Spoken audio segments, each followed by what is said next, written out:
Hello, everybody, and welcome to episode 14. Good Lord, what have we done to ourselves?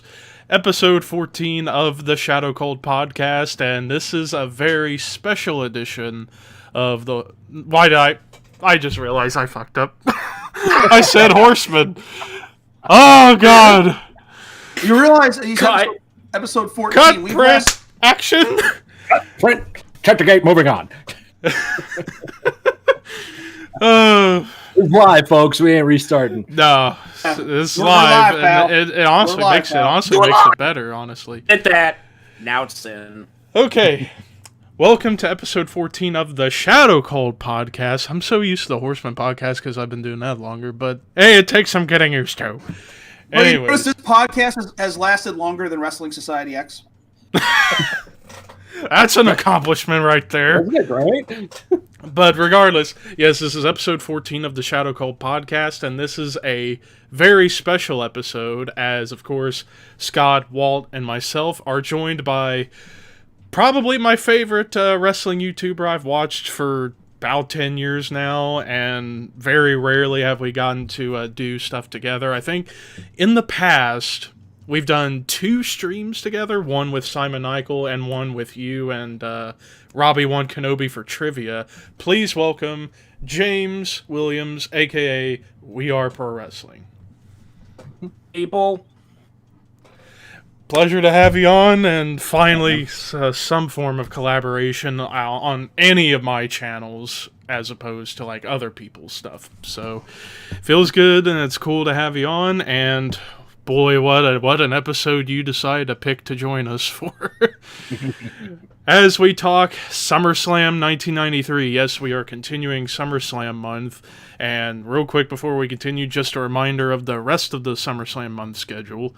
This upcoming Saturday, as we return to Saturday for the next episode, we're going to be talking SummerSlam 1998.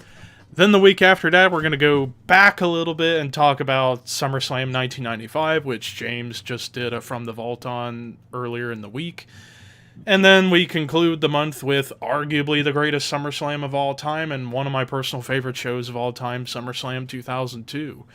After that, still kind of figuring out September a little bit. The one thing I think that's guaranteed is TNA Unbreakable 2005, considering it would be the 15th anniversary of that show. Quick little announcement that I haven't told Scott and Walt yet. But there is a possibility that in September, we might do Money in the Bank 2011 with my buddy Dylan, Kamikaze Games, joining us. Oh, that'd be cool to see. Have Dylan out here.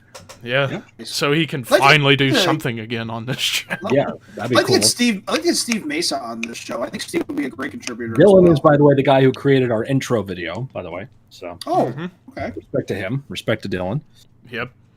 Yeah, we have a huge tank of people we will tap eventually to bring on this show. So. Some wrestlers. Actually, Scott and I just had a guy on our own podcast, Kazakon, this past week. Sam Panico, who's an indie wrestler, but also very insightful and such. And I think he'd be a pretty good dude to have on the show as well.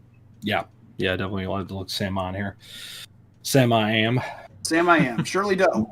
So all you Ohio, I think the Ohio indie wrestling scene would know him. Sure, the guy who trained Elias. Trained Elias, yes. Yeah. But yeah, any guests we'll gladly have, and just all depends on what we have for our schedule or something you would want us to talk about. We can have you on board for that, because I know that I don't think Money in the Bank 2011 was ever really in the plans right away, but Dylan said that would be the one pay-per-view he'd love to talk about with us, considering he was a huge CM Punk fan back at that time, so makes sense. As was everybody else online. And also a quick message to my wrestling friends, my friends who are wrestlers, who have inquired about coming on this show, and the future wrestling friends who eventually will inquire. We're going to ask you one huge favor. It was something we asked you guys to do when Scott and I had our own wrestling show. If you want to come on here, you better plug the show. You guys love shilling yourselves and putting yourselves over. You can put us over too. Yeah. And I've noticed we've gotten a pretty decent subscriber spike over the past week. We went up from about 45 to almost 60 now. So Nice. We're getting there. We're getting there. Oh, well, yeah, you did plug us on From the Vault. Because I put it Thank you, James. Thank you, James. I made sure to put it at the beginning of my most recent episode of From the Vault because I was going to be on this week. So thank you very much. And thank you very much for that. Well, now on to business at hand. We are talking a not so good show. all aboard! I like the SummerSlam theme song that they had during the 90s. It was dynamic. It's unbelievable. It's unbelievable. Each show has its own theme song, like its own unique theme song. Now they just like take the latest like hip hop or alternative rock song and use that as the official theme. 9 out of 10 times it's terrible. Yeah. If only I could be in charge of picking theme music, I'd do a better job. I'd collaborate with Triple H a lot. I'd be collaborating with Triple H a lot because he does a good job picking the songs for NXT. Like Triple H, the NXT themes are good because usually Triple H. Those are fine. Yeah. But that was the last good main roster theme that there's been. Oh, God. Big Time by Peter Gabriel for WrestleMania. What the heck? 22. 22. Thank you. Yes. 2006. Yes. Shit. That was so and that was an old song they used. It was a song from the 80s, like 86, I think. Mm-hmm. I always thought "Don't Stop Believing" by Journey would actually be a good WrestleMania song as well. I'm really shocked they've never done that, actually. And of course, Only Time Will Tell from Asia. Yep. Oh yes. Well, that one lyric, one more, just to roll the dice, one last time. That would be like great for like a theme for like if it was like somebody's last match, like Taker or Shawn or somebody. Mm-hmm. AEW would sign it up because it's a roll the dice gambling thing.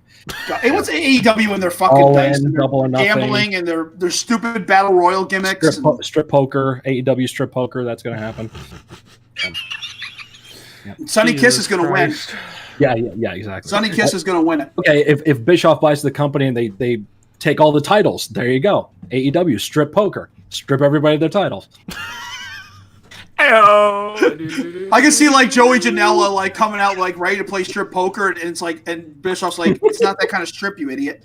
Penelope Ford, hell yeah. Or Mox. She's not with Joey anymore. Or you'd see Moxley in the dark background having sex with a woman while cutting a promo. That would be cheating on Renee Young. John, what did you do last week on AEW? I was drunk. Bro. Sex affairs bringing numbers. Anyways, whatever. What are we doing? Talking about the everywhere. Damn it! We're going way off par. Derail.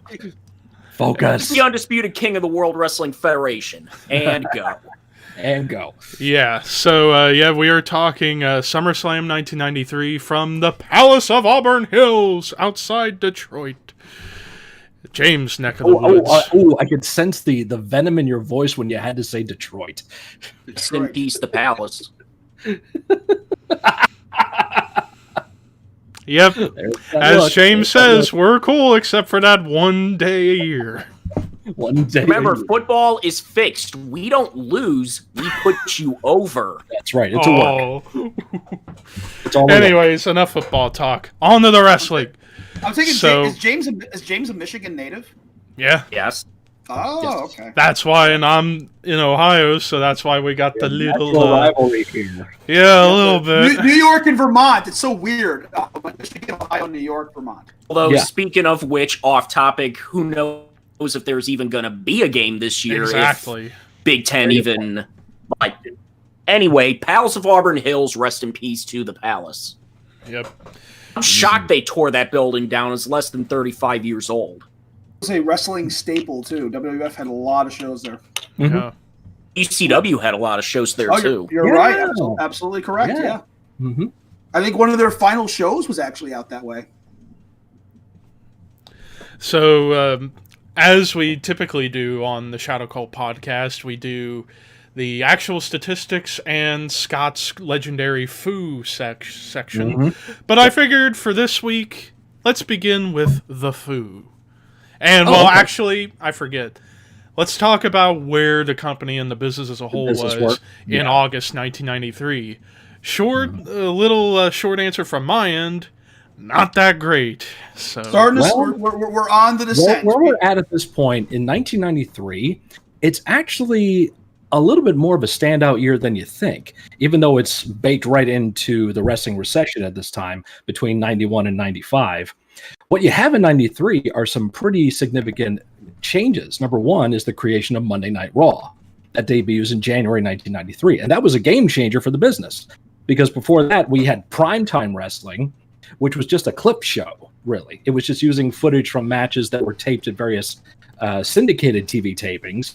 Some angles here and there, but mostly it was just two guys talking about matches with nothing really major happening on the show. Remember that short time changes everything and brings about this whole idea of first run live programming on primetime on cable for pro wrestling. It's unheard of. So that was a big game changer. In WCW, the only real significant thing was the return of Ric Flair. Ric Flair came back to the company in February, leading up to Starrcade with him and Vader that year. So that was a major happening there. And in a little indie promotion in Philadelphia, a kid from Scarsdale, New York, gets the book in September 1993. Paul Heyman takes control of the show. So 3 pretty significant things for that time happening in 3 different promotions, kind of showing that 93 was a little bit more of a sleeper year than you thought. There was a lot more happening. It kind of set the table for what would eventually happen 3 or 4 years later with the advent of the Attitude Era. So now, on to the foo. What kind of foo do we have on this night? All right. So, anybody out there who's a fan of Joe Bob Briggs and The Last Drive-In, that's where I take this from and give you all the kinds of cool stuff that happens on the show. So, at SummerSlam 1993, we have the Lex Express. All aboard! All aboard! I'll be your hero! Lex Express! Unless you're watching the WWE Network, as I will not be your hero because for some reason they took the song off of it. Too cheap. Yeah, exactly. Didn't want to pay the rights. Yeah. We have lots of what a maneuver calls. We have Mullet Mania because 90s. We have Radio WWF. We have family members in the crowd. There are 4 managers, 1 bodyguard. We have Fonzie on the show. Calling it down the middle. Blow that whistle. Mm-hmm. We have a Jack Tunney sighting. We have Aaron Neville, not to be confused with his future Scottish illegitimate grandson. What? It's much shorter illegitimate. Much shorter, yes. We have an All-American Macho bastard. Where do you think they called him that? He's Aaron Neville's grandson. That's right. An All-American Macho Man does absolutely nothing on this show. Nothing on the show. On top of that, we have Salt. We have Salt. There's Salt. Salt. And also on the show, there is 1 woman. You're right. My God. Yeah. There was supposed to be 2, but we'll get to that later. Yes, supposed to be, but didn't happen. All right, moves. We have lots of headbutts. Why? Samoans. We have Steiner. We have 2 moonsaults, 2 sharpshooters, 1 sack of shit, and I don't mean Doink. 1 coming in the hard way, 1 swinging neck breaker, 1 razor's edge, 1 flapjack, 1 overhead belly to belly, 1 tilt-a-whirl slam, 1 enziguri, 1 miscalled moonsault. I'm looking at you, Bobby Heenan. Actually, I can't, but you know why.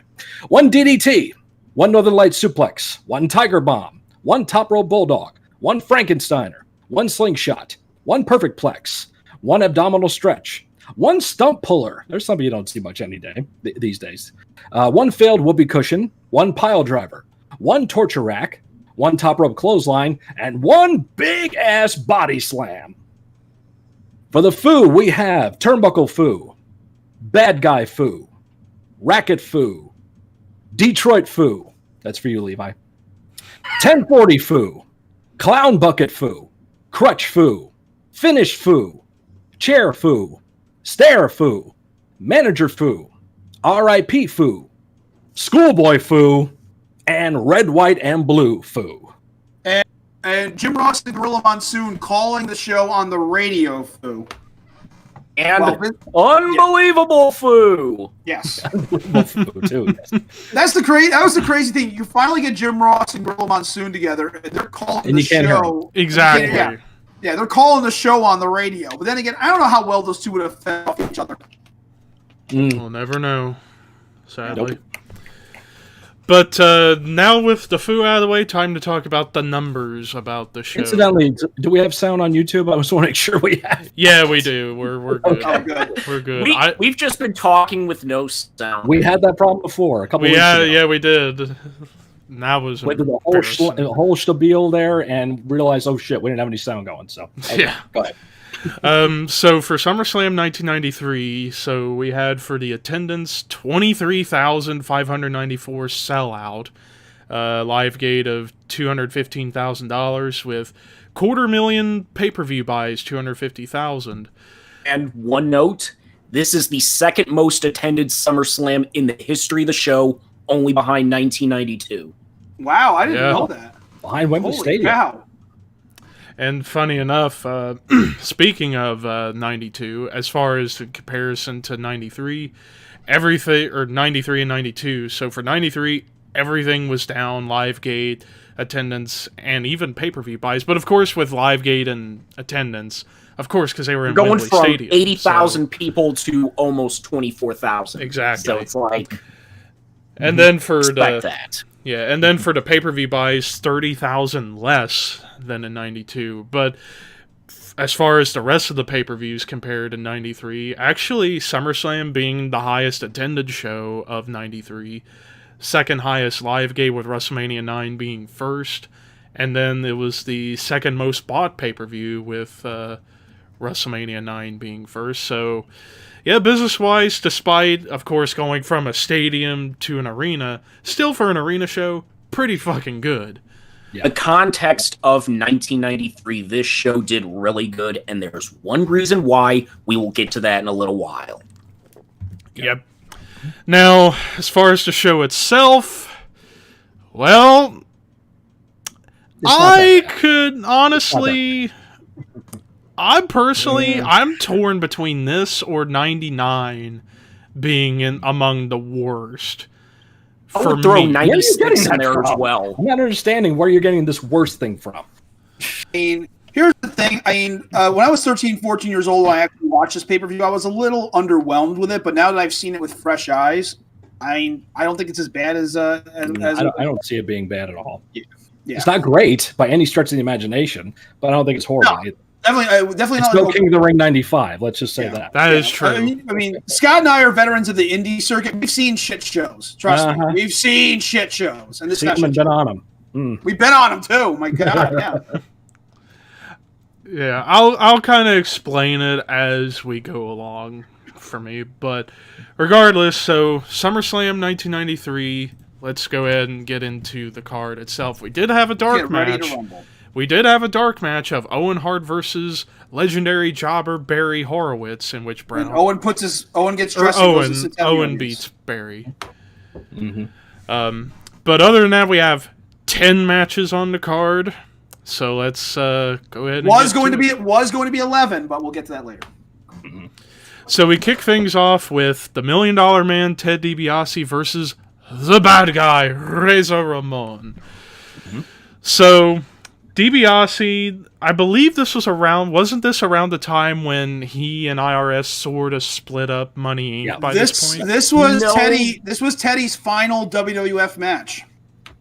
Real match, because he technically did win the Raw 15 Battle Royal, but that wasn't even really a match. Oh, yeah, but okay, gotcha. In terms of real matches, this was his last match. Funny enough, the SummerSlam Spectacular before this was Money Inc.'s last tag match when they faced the Steiners in the cage. That's right. Thank you. Okay. Teddy wasn't done, though. After this, Teddy went to Japan. He went to Japan. Then he had a neck injury, and then he was back in the WWF commentating at Royal Rumble. That's right. And eventually the formation of the $1 Million Corporation. Right. So nice rhyme there. You should get yourself a fucking Dr. Seuss book. But when he teamed up with Hanson, he got far away from that $1 Million gimmick. He was dressing like Stan was. Yeah. With the chaps on and the leather vest and all that. Back to look like a badass. Mm-hmm. He brought back the leather glove, too. Yes. So with this match, of course, around this time you start seeing Razor start rising up the card little by little, eventually culminating a couple months later with winning the Intercontinental title that was vacated because Shawn did the no drugs. Allegedly. Allegedly. Wink, wink, yes, nudge, nudge. But yeah, for this match, I mean, it was what it was. Between these, it was a showcase for Razor because he had just turned babyface, because he had lost to the 1-2-3 Kid. He lost the $10,000. Money Incorporated gave him shit, wanted to make him his. They wanted to make Razor their servant, and that was Razor's babyface turn. Yep. Just help get him over as a babyface a little further. Indeed. Yep, switching around a little bit. Razor was already getting babyface reactions at WrestleMania, so they took that and it's like, okay, we're going to turn him babyface, but how are we going to turn him babyface? And it's funny enough, losing to the lowest of the low card guys turned Razor babyface. Mm-hmm. Yep. What a world, you know. The Lightning Kid that's who I knew him as. Yes. When that match happened, the Lightning Kid. Lightning Kid and GWF. I'm like, holy shit! The Lightning Kid just beat Razor Ramon. Yep. Yep. He had great matches. He had great matches with Jerry Lynn, though. My God, they were really good. I knew. On the network. I was like, they got to do more with this kid because this kid can definitely go. So, and they did. But in the end, Razor hitting Razor's Edge on the $1 Million Man for the 1-2-3. It took a little bit to get DiBiase up, though. But yeah, Teddy was looking a little portly. Well, that's the thing. DiBiase is deceivingly a big guy. You don't realize how big Teddy is until you see him in real life. I almost got to meet him in my town because he was doing something with a local church. My dad met him. Stealing money? I don't know. My going away gift from my call center that I used to work at, was from my team, my sales team, was a autographed napkin from Ted DiBiase. I still have it. It's somewhere around here. Nice. Did he wipe his mouth on it? No, it was a cocktail napkin. Oh, okay. It was actually signed the weekend of Royal Rumble '92. I was going to say, if he wiped his mouth on it, you possess the DNA of Ted DiBiase. All you need is a healthy ovum, and you could grow your own $1 Million Man. Right. Or I'll inject it in me, and I'll have the wrestling ability. No, that's nasty. Yeah. Oh, okay. You probably turn into a cross-contaminated into you. Is that what you're telling me? What's that? You want to inject Ted DiBiase into you? Is that what you're telling me? Not that way. There it is on the internet forever. It was your gutter mind that thought of that. Moving on. Hey, we're all perverts and we like it that way. Anyways. By the way, James, welcome. Yeah. That's true. Yeah, when you got these two gentlemen up here who are way older than us. So there you go. You better not be religious. You better not be religious because you'll hate us. I'm not. But anyway, so in the end, Razor Ramon beats Ted DiBiase in 7 minutes 32 seconds. Moving on to the second match of the show, the first of 3 championship matches for the WWF Tag Team Championships. Champions the Steiner Brothers versus the challengers, the Heavenly Bodies. But beforehand... Mama and Sister Steiner are in the audience. Yep, I was just about to say that. Just beforehand, we get a breaking of kayfabe. Yeah. Yeah. Yes. And Mom is like so not into it. She does not. Yeah, right. Whatever you say. Putting stuff over, and she's like, "Yeah, whatever you say, that's fine." Well, if you get, that was the problem with Pettengill. Pettengill was the worst. It was so bad. We know he was from our area. He was from the radio station in our area. Oh, I know. So, yeah. And Sister Steiner, Rob and Scott. It's like, Rob? Who the fuck is Rob? Yeah, it was Rob. Uh-huh. Oh, boy. Rob Steiner. Mm-hmm. Yeah. Yeah, who the fuck? Jeez.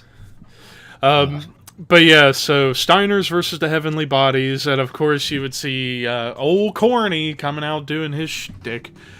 and with the neck brace and stuff. So, keeping kayfabe alive, because they did an angle in Smoky Mountain Wrestling beforehand with Bob. Thank you. Right. Yes, sir. Yep, very good. Good connection there. Well done. Yeah. The classic connection segments that we used to do with the WCW shows. Much thanks to the few times when WWF would actually work in conjunction with a smaller promotion.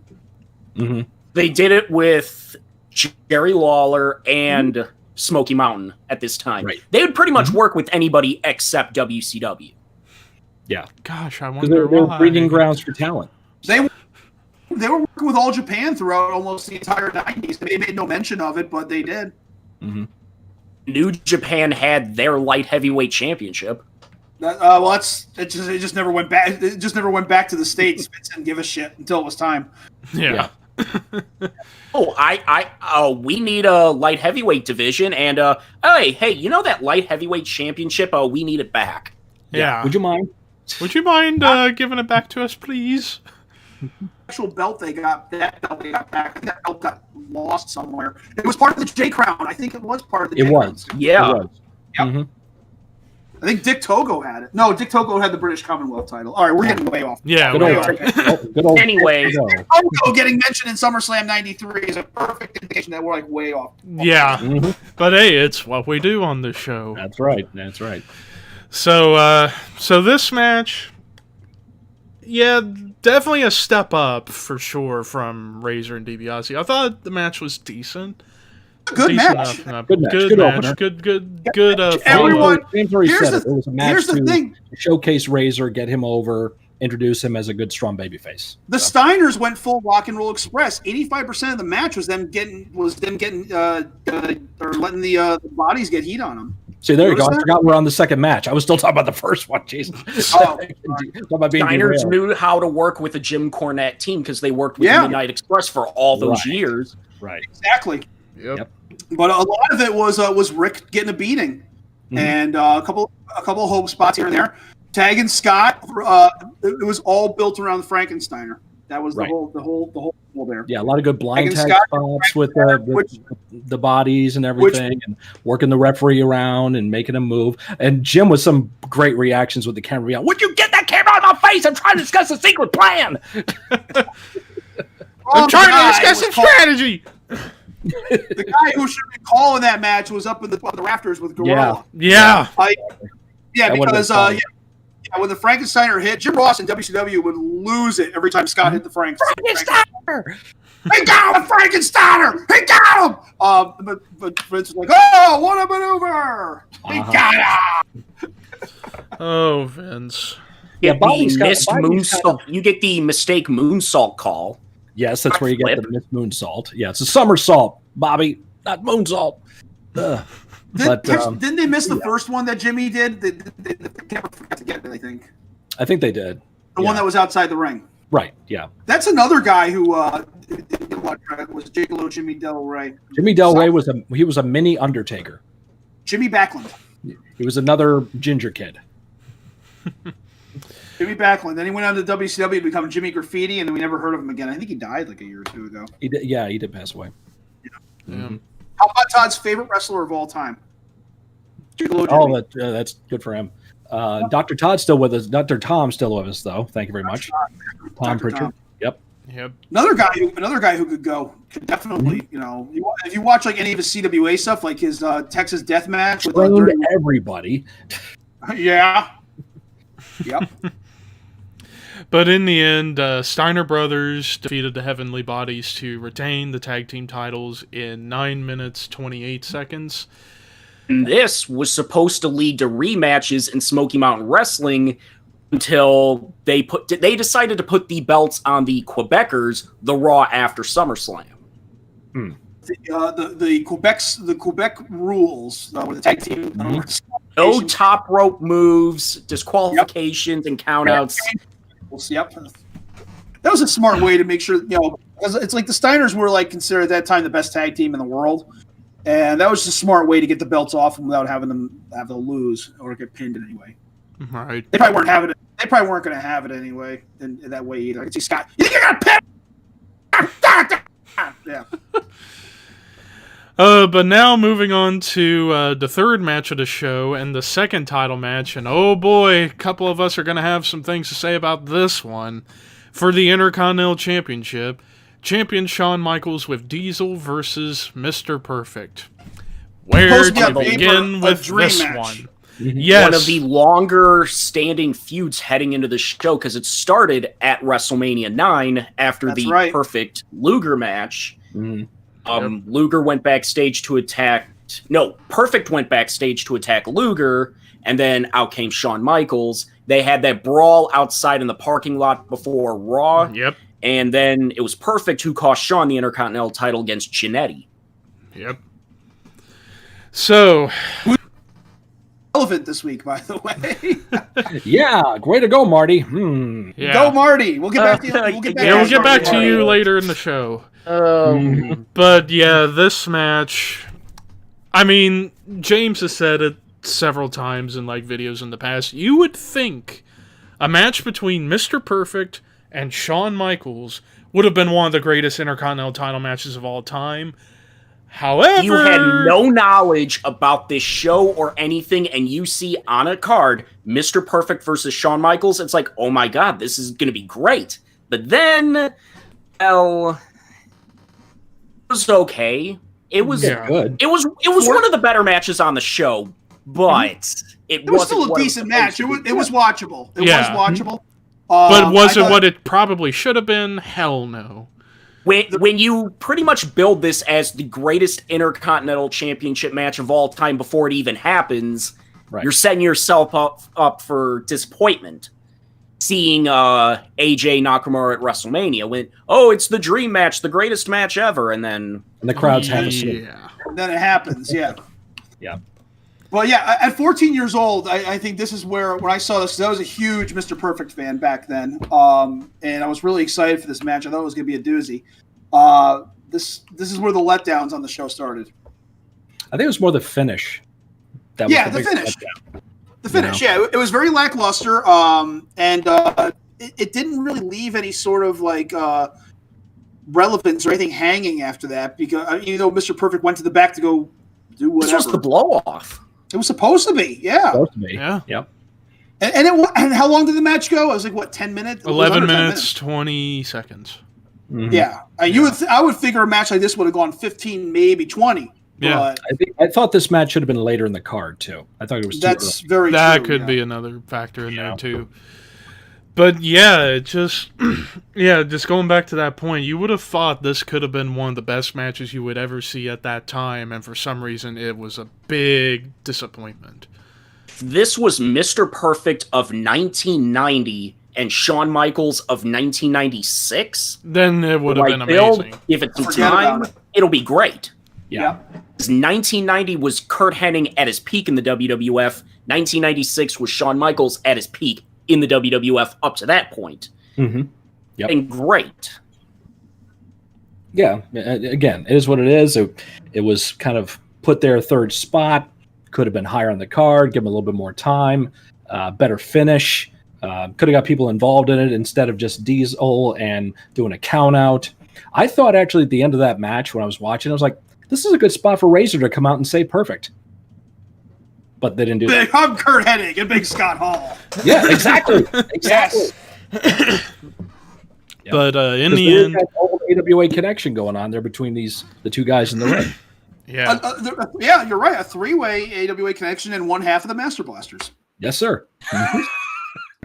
Oh boy. And Super Shredder too. Welcome to Oz.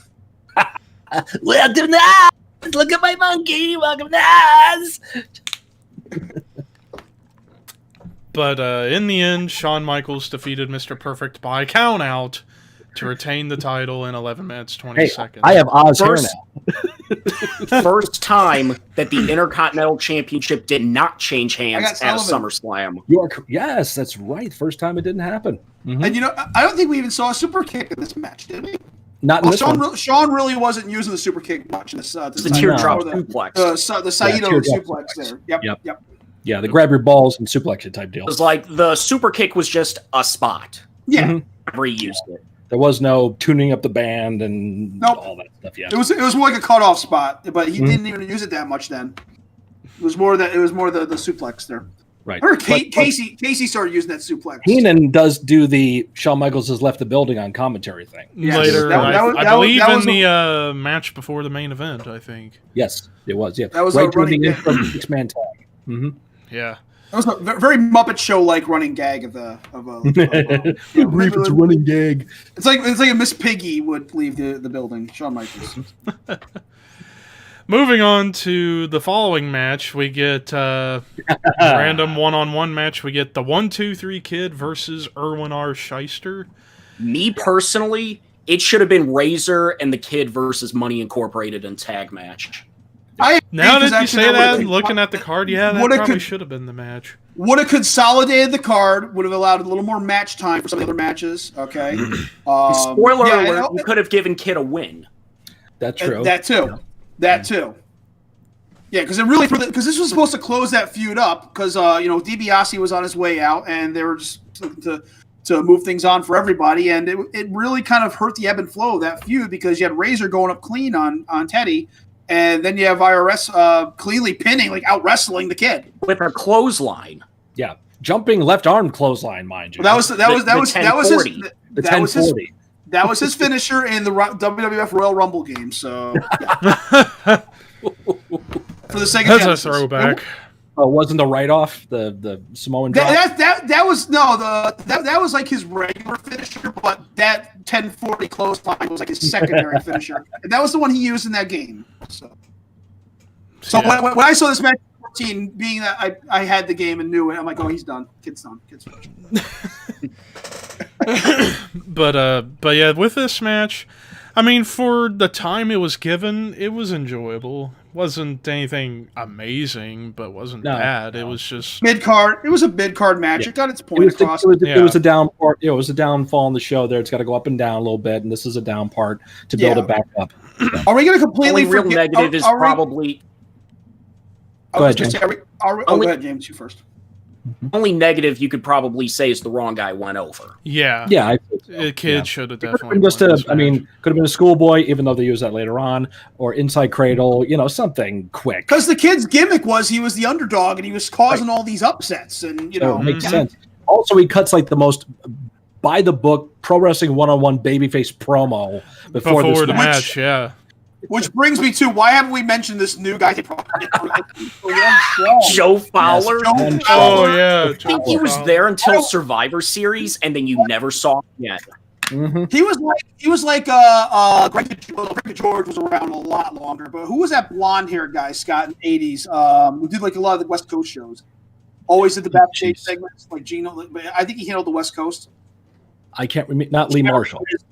No, it's not Lee Marshall. I can't remember his name. The guy from the AWA, or I think he did. I got to look it up. That or he came from the Western promotion there that was run by the LaBelles. I could be wrong. Yeah, I got to look the guy's name up. But I think he was there longer than Joe Fowler too. I don't remember Joe Fowler at all. So. Yeah, I never even heard of the guy until I watched. Well, once me and Gene left, nobody could take over that backstage. This was Gene's last night in the company. Right. You're right. He does the overdub. Does the overdub? Oh, yeah, that's right. He did. Okay, that's right. Yep. I love watching. He was part of that Shawn Perfect skirmish at the end. Skirmish. English. Mm-hmm.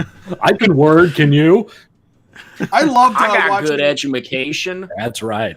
I wish I was there on the weekends when they would do the interview segments for like 3-4 hours with Gene. Watching some of like the older rough cut. Those blooper reels. Come on in if you please. Come on in. I just want to tell you, you're the shit. You know that? Nice move. Fuck it. Fuck it. Gentlemen, as you know, the Ultimate Warrior. Fuck it. Put that cigarette out. Put that cigarette out. God, I miss Mean Gene. But anyway, so IRS beats 1-2-3 Kid in 5 minutes 44 seconds.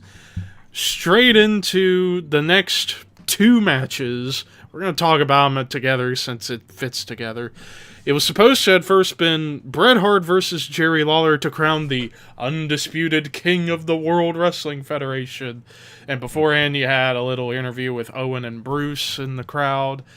And then Bret comes out, and then out comes Jerry on crutches, talking about Mind you, this is the start of a feud that fucking went on for 2 years. Yeah. Well, granted, it was supposed to have ended at Survivor Series, but we all know what happened with that. We know what happened. It ended up getting stretched out for a real long time. Yes, it did. With Jerry popping in on and off because of legal issues, but yeah. Yeah. Yeah, 2 years over 2 promotions. Oh, you're right. You're right. Yeah. That's right, because Bret did go to USWA, which was funny because he was heel over there, him and Owen. Yep. The precursor to kind of work where he's heel everywhere else, but face in Canada. Yep. Yeah, yeah, exactly. And also the precursor to Mr. McMahon, because Vince would cut some heelish promos for USWA. You can find all that stuff on YouTube. It's all out there. It's just so funny because you watch Jerry degrade the Hart family and be a total asshole on WWF television. Then you watch it USWA and you got Bruce, you got Bruce Hart, who actually went over there too, and Owen pissing off Lance Russell. Yep. Oh, well, come on, get out of here, will you? Get out. But yeah, as we were getting to, so Lawler coming out on the crutches, and he's like, I got into a 10-car pileup and pulled myself out of the wreckage. As much as I would love to beat you up, Bret, I got my court jester, Doink the Clown, to replace me. And keep in mind, the original Doink. Now wait a minute. Doink is a good wrestler. Yes, he is. And he was heel at this time. Right. The best Doink. And a good heel. He was good. The original. Why did they have to turn him into a child's clown? Months later, they squashed it and made him a face. I think not even months later. I think shortly after. It's kind of because of this whole angle here at SummerSlam that they turned him babyface a month later. Yep. So this is Matt Bourne, as we said. This is Matt Bourne, the original Doink, the best Doink. Yeah. Mm-hmm. You know, as far as persona and in-ring abilities, Matt Bourne could go. Yeah. Big Josh. Just don't let him cut a promo because he just ranks on Roddy Piper. But, don't call wrestling fake around him. No. You want to shoot? You want to work or you want to shoot? You want to work or you want to shoot? Come on, tough guy. Come on. Yeah. So for the moment here, we get Bret versus Doink, and I mean, given the circumstance going around, forgot the lead-in with Doink and the buckets. Oh yeah, when he had the one bucket of confetti and the bucket of water, gets it on Bruce, and they want to kill the clown. Which was an Owen rib on Bruce. Yes, it was. Yep. $1 million question: who in this match gets himself way more involved than he should have and tries to seem like trying to get himself over? Bruce. Just like me, damn it. Constantly. I think at this point Vince is like, oh, for God's sake, why don't you just bring in Keith or Smith? God. Yep. Mm-hmm. My brother was the world champion. I'd shut the fuck up. Yep. That was the Hart family for you. The Black Hart, Bruce Hart. Yep. Bruce Smith. Tie partner of Brian Bruce Smith, ladies and gentlemen. Nice. But yeah, Bret versus Doink. I mean, for what it was, given leading into what would come after, it was fine.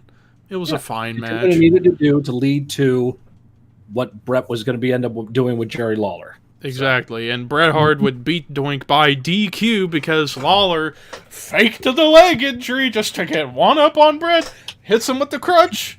Bret wins by DQ in the fucking face. Yeah, and we get Jack Tunney on the show. I think one of the only times I ever saw Jack Tunney in the arena on WWF television. Yes, very rare. Very rare. And you had all the agents there. You had Rene Goulet, you had Tony Garea, you had Strombo, Patterson. Patterson was there. Was that Barnett? Was Barnett there too? I think he was. Lanza was there. Lanza was there. Yeah, you got all the agents there. Yeah.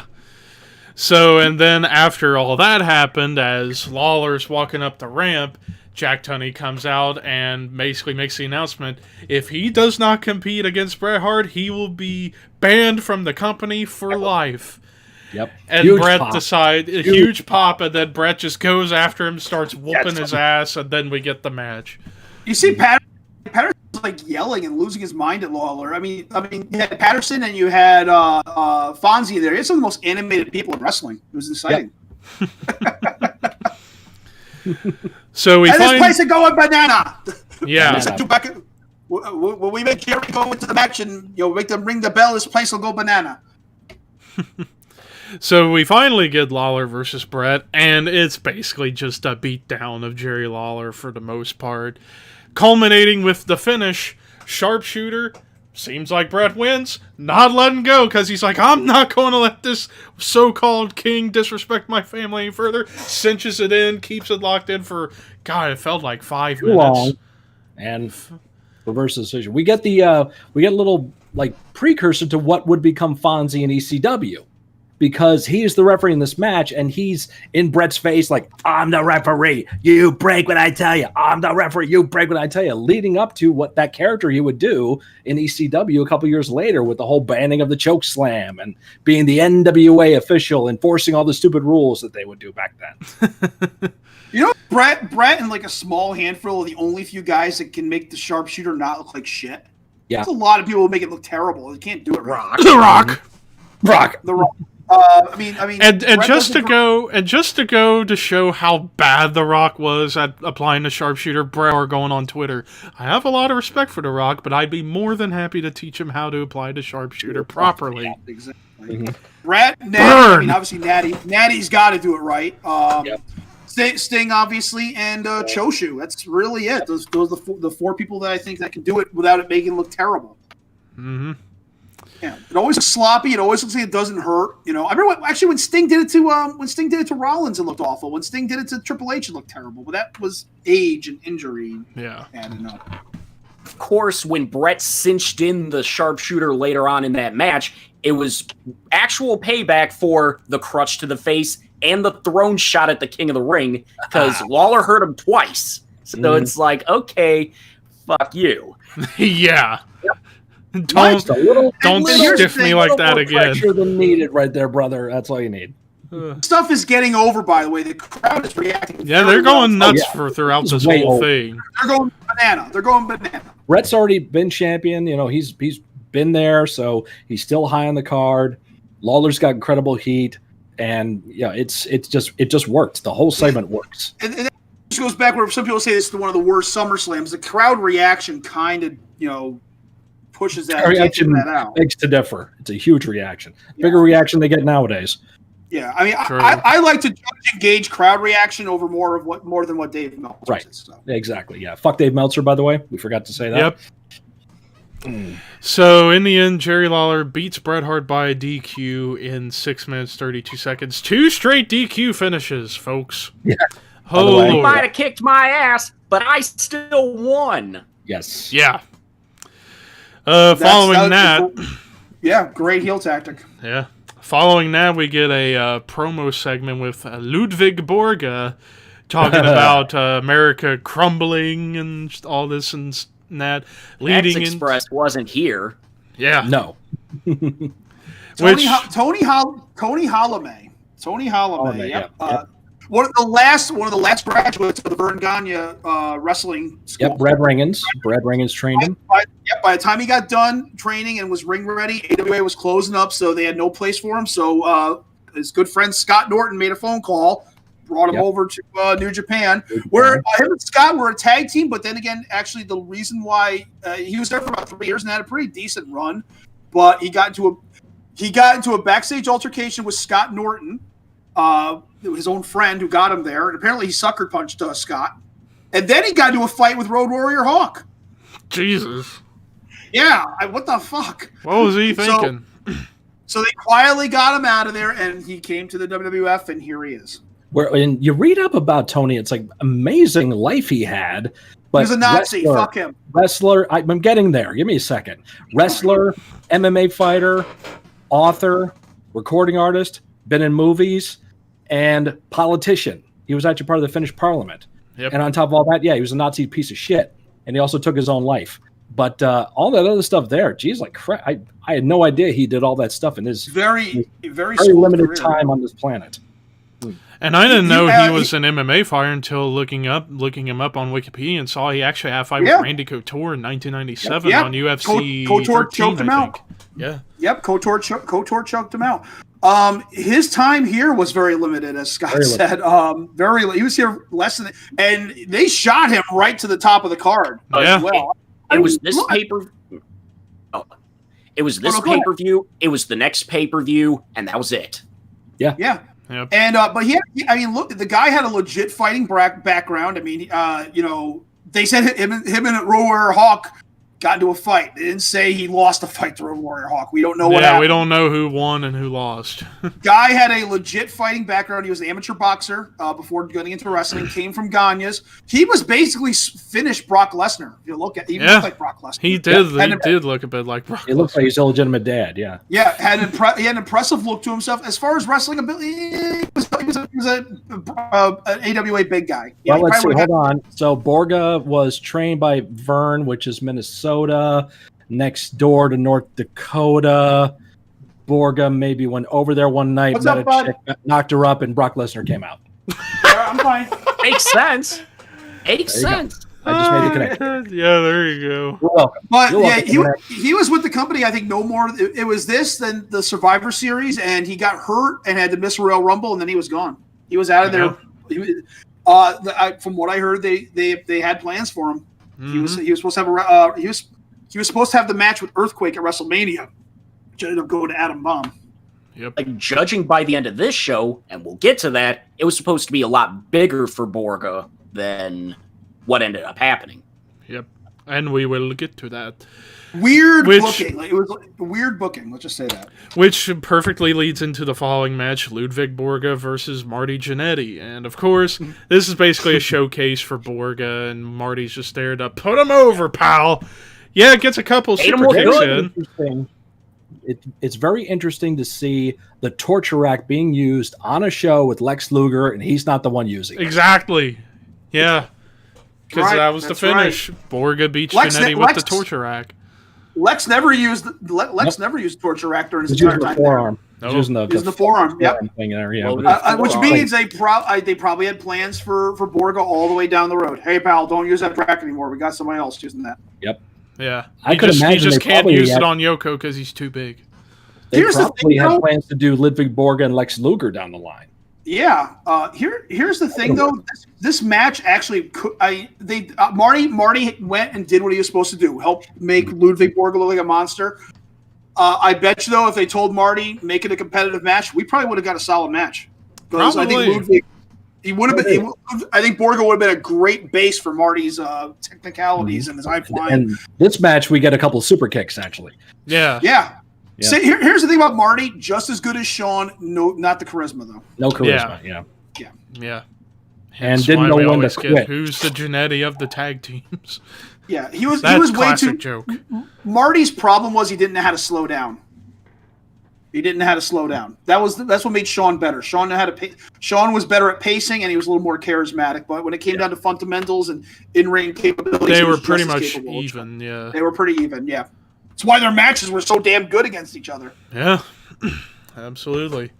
But in the end, Ludvig Borga beats Marty Jannetty with the torture rack in 5 minutes, 15 seconds. Oh boy, I really don't want to talk about the next match, but we have to.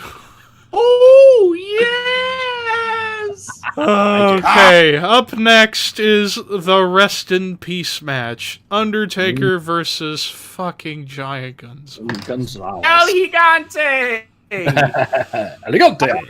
I will say this before, and Scott and I have reiterated on this on prior shows.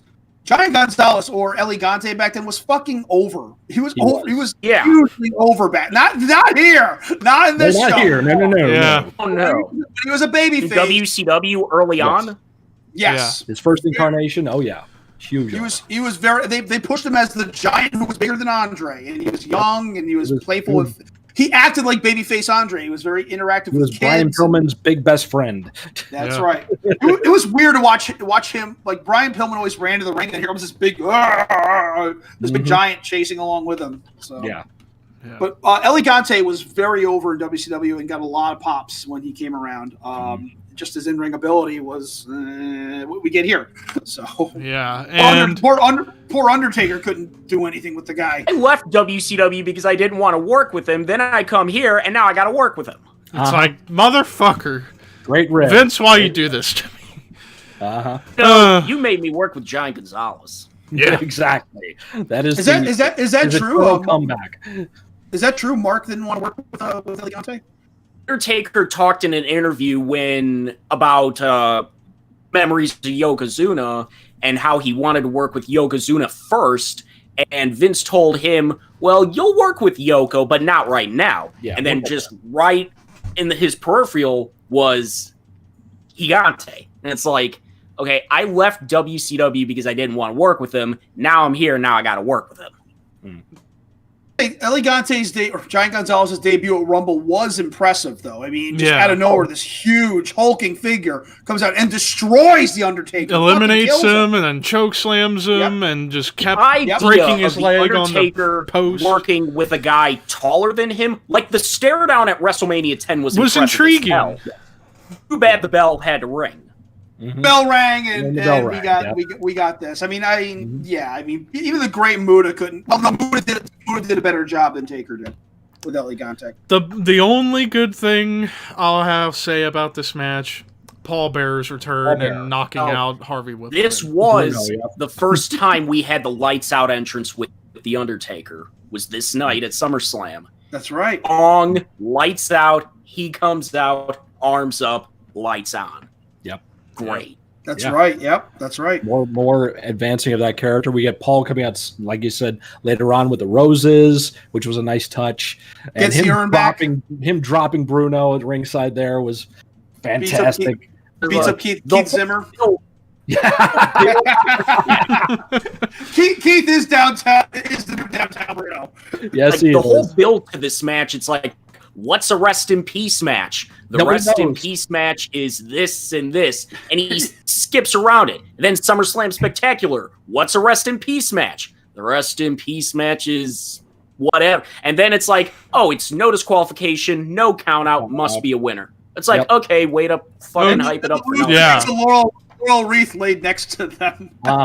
Yeah. And Gonzalez turns babyface. Yeah. I was looking, and there's one point there where when Paul's out at ringside, he gets the urn back. Giant Gonzalez looking at him. Watch Fonzie, because he walks around and tells Mark, sit up.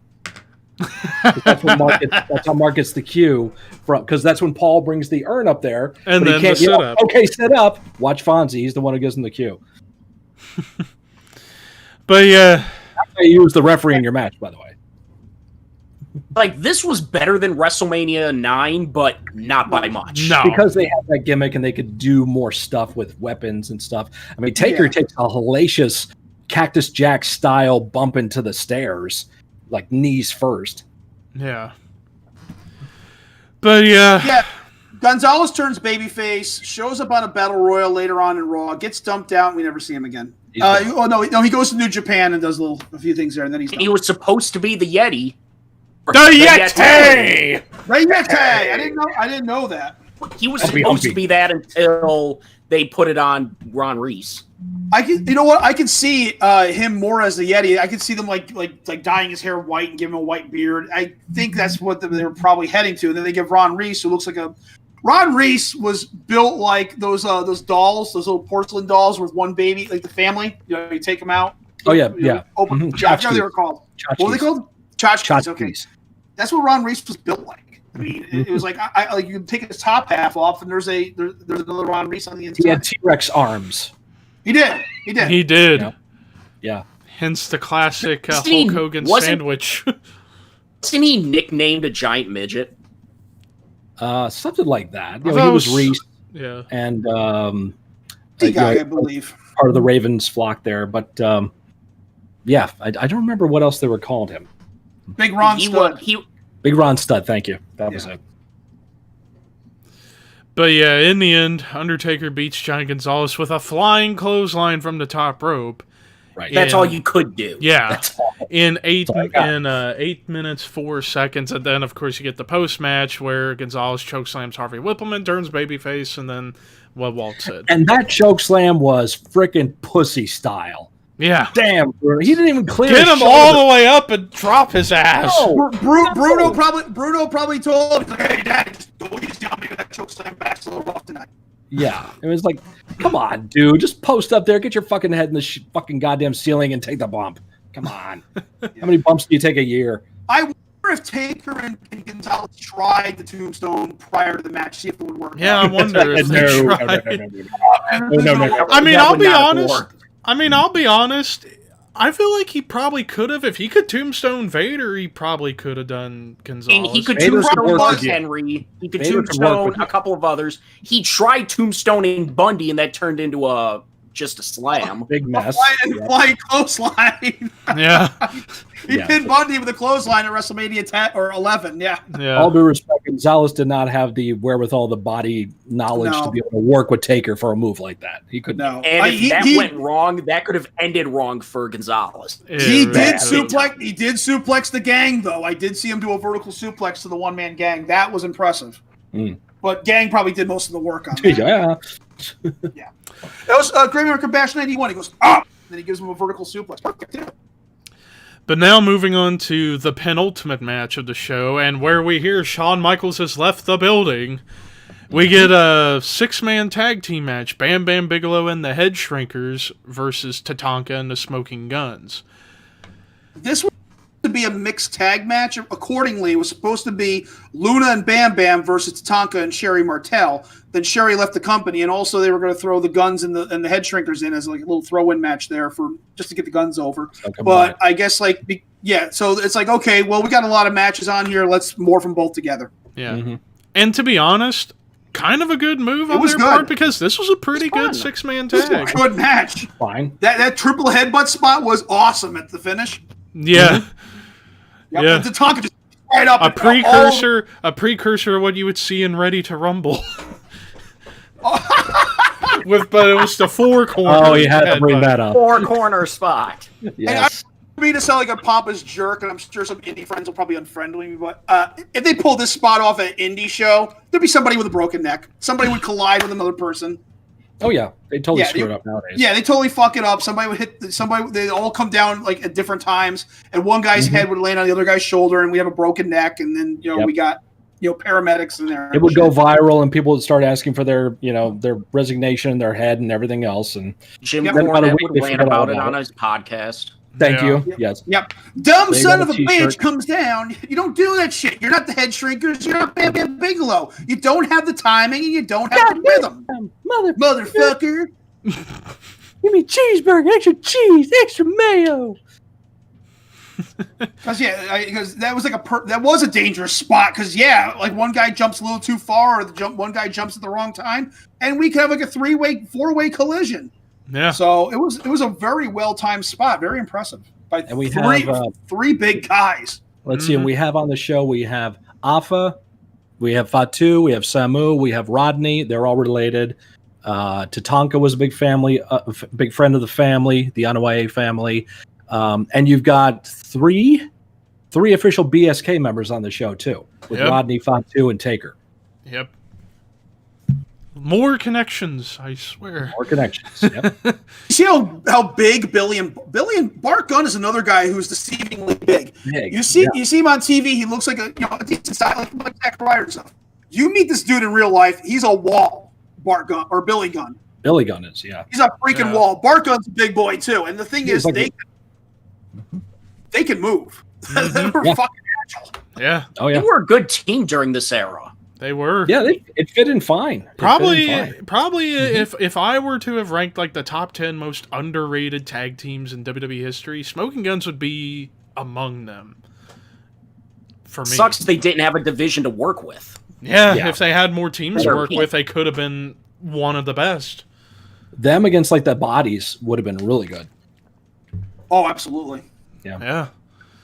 But did we ever get a Bodies versus Stan and Bobby at Smoky Mountain? If there is, I got to seek that. I got to seek that out. There might be something down. They had the feud. They brought Arn in for that feud too. Oh, I do remember that. Yeah. Oh, I'm thinking Rock and Roll. I think it was Rock and Roll, and the Bodies. I remember when they brought Arn and Bobby into ECW. They were on opposite teams. I remember that. Yeah, the big right hand, the big left hand. Yep. Yep, that was good. But I would have loved to have seen Heavily Bodies versus Bobby and Stan. Yeah, the infamous spot that Arn Anderson had when he wrestled in ECW. It took the guy over in the headlock takeover, and like, what are you doing? He's like, I'm just passing through. But in the end, Smoking Guns and Tatanka beat Bam Bam and the Head Shrinkers in 11 minutes 15 seconds. Oh boy! The undefeated streak alive. Yeah, keeping the streak alive for Tatanka. Over a year and a half at this point. And only to be ended by a guy who'd be gone from the company like 3 months later, Ludvig Borga. Yeah. But now, oh boy, are you ready for the greatest main event in the history of the business? Everything this fucking show was building to. All aboard the Lex Express! Mind you, we went through 2.5 months of this Lex Express buildup. Yes. Every fucking week, it was that Lex Express buildup. And then we had that Hero video, which aired constantly, which, mind you, they don't play on here at all because of copyright. I think it was David Crosby who actually sang that, too. Yeah. Crazy shit. But all because Hogan didn't want to lose to Bret. Exactly. Yep. There's that. Mm-hmm. Yep. Now, okay, let's get into it because I know Walter has a point to bring up that we were talking about before we went on the air. Yeah. So main event time.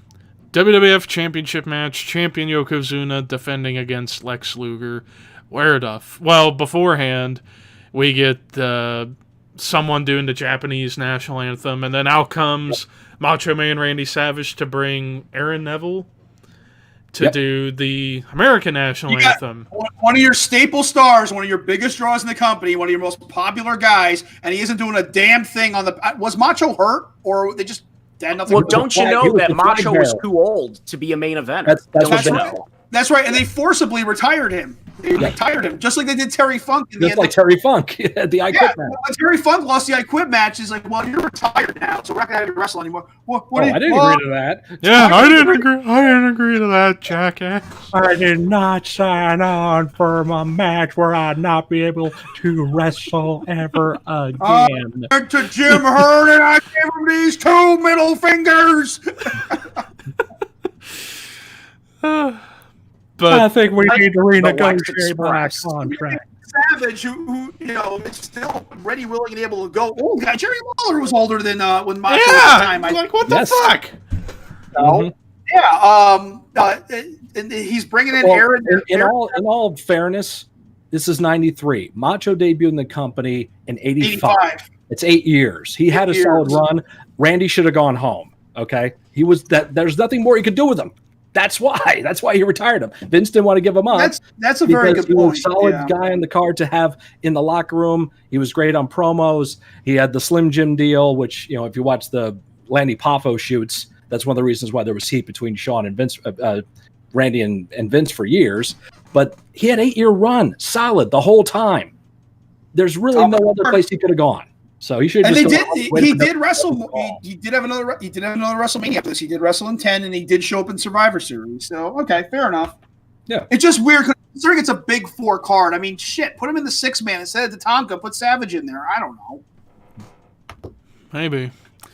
But now we get to the match itself, and where do we begin with this? It just goes long. Match. That's it. It just went long. It wasn't bad, but it just. Crowd is into it. Yeah. Okay. I will credit to the initial babyface turn of Luger when he slammed Yoko on the USS Intrepid. Kudos. The first part of his face run was good. You thought it was going to be something special. But then you get the rumored... 7-8 weeks heading up into the show. The reason we had almost 24,000 people at SummerSlam was to see Lex Luger win the WWF Championship. Yeah, so you would have thought this was going to be something huge for the company to have Luger be the top guy, considering all the stories in WCW of how he kept trying to get the belt from Flair and then all circumstances. Jim Herd being an idiot and all this and that and blah, blah, blah. Now he's in WWF, and finally, I mean, granted, thanks to Hogan being stupid, but he was going to be the top babyface of the company. And then you hear rumors, who knows if it's true? I haven't heard anybody say it's true or not, but there were rumors going around that the locker room was not happy with Luger being picked over Bret. They wanted Bret to get his spot back, but Vince wanted Luger because, well, Vince loves big, sweaty men. And there was another rumor that Luger had told people that he was going to win the title at SummerSlam. That was for WrestleMania, but that was debunked. Yeah, and that was debunked. That wasn't true. Yeah. So who even knows? This was pretty much Vince being like, you know what? Let's try and wait till WrestleMania. Yeah. Right.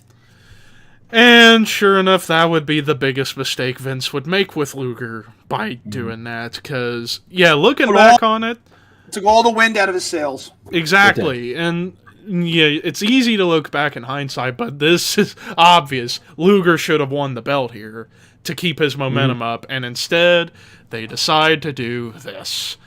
At 14 years old, out Yoko goes. Second count out victory, and yet they treated like it's the greatest victory. He didn't win the fucking title. That's the point where it's like, okay. At 14 years old, I'm yelling at the TV. I'm like, why are we all celebrating? Because there is the stipulation: if Lex Luger doesn't win the championship, he never gets another shot ever again. Right. Wink, wink, nudge, nudge. Nudge, nudge. And, say no more. And they kept that continuity going through up to the Royal Rumble. So kudos to WWE. Now, what if Yokozuna isn't the WWF champion at WrestleMania? Then he's denied for no reason. It's like, the only way this finish works is if you do a non-title match. Yeah. Yeah. Because then you can say, oh yeah, Luger won the match. Now he can get his title match. Mm-hmm.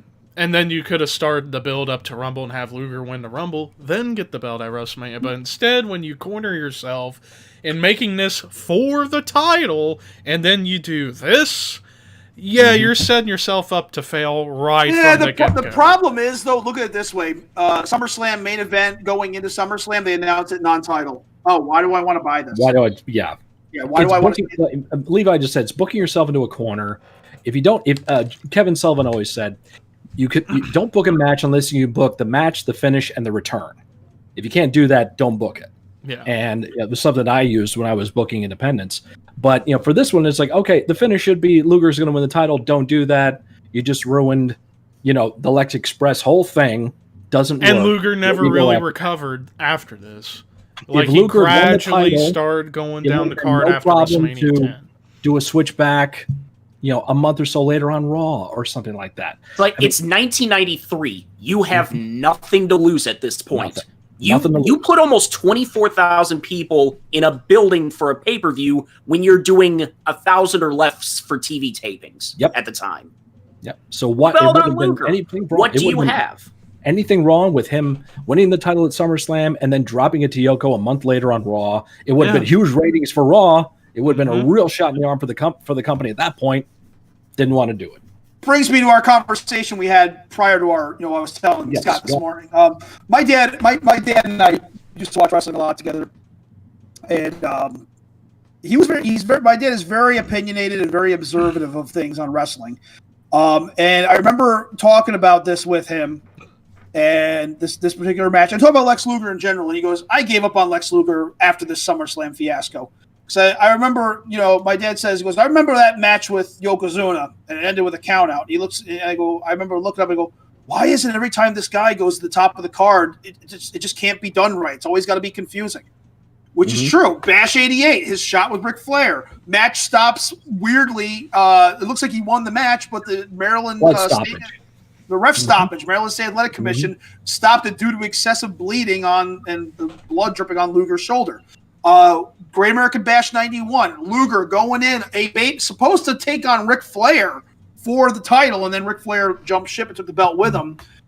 So he goes in to wrestle Barry Windham, who at the time is a heel as well. And Luger's still a babyface. For whatever reason, comes in, Harley Race comes in, pile driver, 1, 2, 3. Luger wins the title, and all of a sudden Luger is acting heelish and dickish with no explanation behind it. Now we have this. Yep. Every time they put Luger in a main event situation, it all goes flabbergasting, and they constantly plans are changing. The one time this was it. Yeah, the one time it didn't was 4 years later, ironically enough, in the same building for the 100th Nitro. That's correct. That is correct. That wasn't even supposed to happen. Yeah. Right. So it's like the times he was supposed to have gotten the belt, he didn't. Or he had to beat somebody else. Or he got the belt because they wanted to switch things up to get his momentum going further in '97. They wanted to help boost some ratings a little more and get people more interested for Road Wild. So having it shown that Hogan can be beat, the NWO can be overcome. That was actually a pretty good idea. Put the belt on Luger, have him go into Road Wild as the champion. So that way Hogan, the NWO can do an Empire Strikes Back type scenario and get the belt back on Hogan. So we can prep for Sting. That was good. But prior to that, everything was a clusterfuck. Yep. Yeah. And going back to perhaps the reasons why they decided to do this, yeah, there's the rumored about Vince was testing the waters to see if it would work for Mania. There's the other rumor that the locker room threatened to, quote, walk out if Luger got the belt because they were upset that Bret wasn't getting a shot. Sure. Who even knows? Who even knows at this point? But all we know, Lex Luger beat Yokozuna by countout in 17 minutes, 58 seconds, and yet we get the biggest celebration ever despite not winning the title. Balloons falling everywhere. You know, it's every patriotic wrestler minus Hulk Hogan had to use annoying da da da da da. Yeah, Stars and Stripes. Stars and Stripes. Duggan, Luger, Sergeant Slaughter when he turned face. Yep. Yeah. Although they changed Luger's music up though, they gave him something a little more serious, a little more dynamic. Yeah, later on. WrestleMania 10. Yep. Mm-hmm. But then we get afterwards, after on the network version, you'd see a promo package, and then you get the interview with Luger. In comes Ludvig Borga, setting up what could have been a feud between those two. Right. That we only got confusing as shit. Why, storyline wise, why would you have a guy confront the guy who didn't win the championship? Didn't win the title. That too, yeah. Mm-hmm. Made no sense. My match that ended inconclusively. All right, we got to do something to follow up on this because it was a count out. Well, wait, why do we have this guy coming in and starting shit now? Luger's not done with Yoko yet. Yeah. Slow down. Yeah. Tells you. Total. It's like that part. It's like 91 when they couldn't figure out what to do with Undertaker. Remember, one week he's having a stare down with nails, and then the following week he's fucking fighting around with Kamala. Then he's got the Berserker trying to impale him with a sword. Yeah. Jesus. But yeah, and I think we can all agree all this happened, and we can blame it all on one person. Hulk Hogan. Yeah, he's part of it. I mean, he didn't call the show. He didn't book the show. But yeah.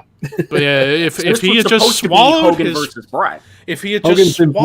pride for once in his fucking life and just put Bret over, we would have avoided this shit. Have the same mindset when he put Billy Kidman over. Come on, if he could have put Billy Kidman over, he sure shit could have put Bret Hart. Exactly. Apples and oranges. Apples and oranges. Different time frame. What the fuck? Nope. Different time frame. Wouldn't have worked. Jesus. But anyways. So in the end, that is SummerSlam 93.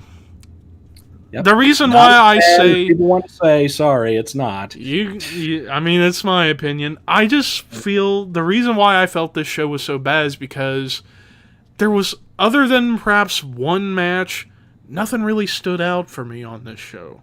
Most of the matches on here were fine or just there to me. A lot of showcase matches on this show. And that too. It was more about the showcasing rather than.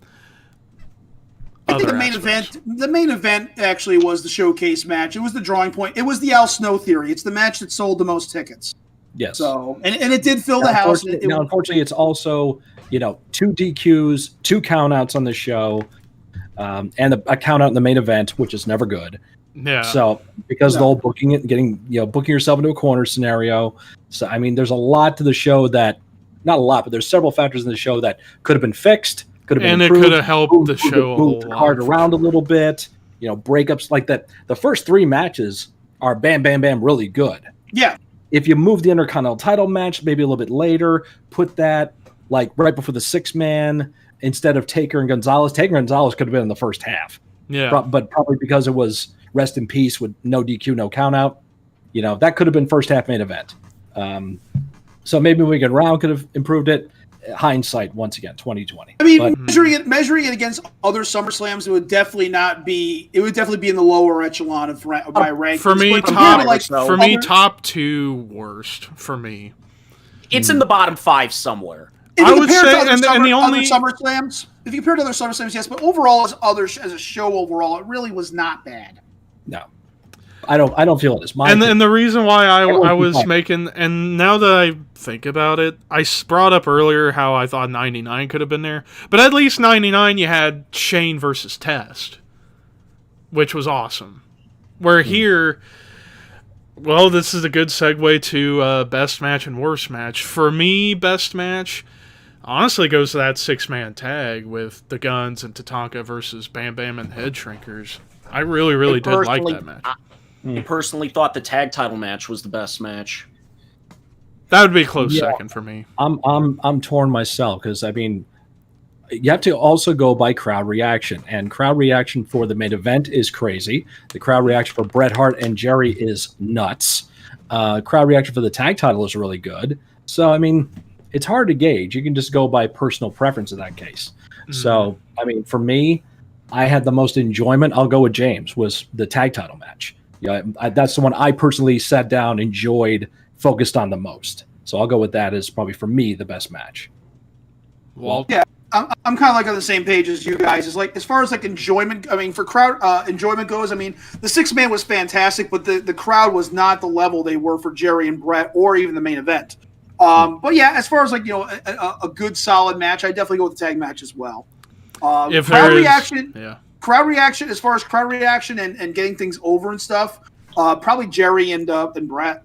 Worst match. I think. Taker, I was gonna say. I think we can all agree Taker Gonzalez was hands down the worst. I don't agree.